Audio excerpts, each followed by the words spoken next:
Hello, fabulous travelers! It's Renee, and today I'm sharing your ultimate travel essentials packing guide. Whether you're off for a quick getaway or a week-long escape, packing smart is key. Start with a versatile wardrobe. Stick to a neutral color palette with 3 or 4 mix-and-match tops, tees, tanks, and one nice outfit for going out. Include 2 bottoms, jeans and joggers or leggings, and 1 or 2 easy one-pieces like dresses or jumpsuits.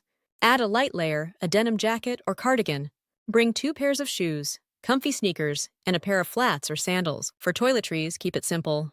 Travel-size versions of cleanser, moisturizer, SPF, and a multitasker like tinted moisturizer with SPF do the trick. Add lip balm, shampoo, and deodorant, all packed in a clear pouch for easy airport checks. When it comes to packing, roll your clothes to save space and minimize wrinkles.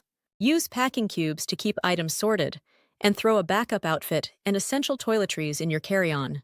Don't forget smart extras: a foldable tote, light scarf, reusable water bottle, and sunglasses. Tech-wise, pack your phone, earbuds, charger, power bank, and travel documents in your personal bag. Before zipping your suitcase, lay everything out and make sure every item works in at least 2 outfits. Less stuff, more style. And that's it, your no-stress packing plan. Like and subscribe for more travel tips, outfit ideas, and ways to stay stylish on your trip.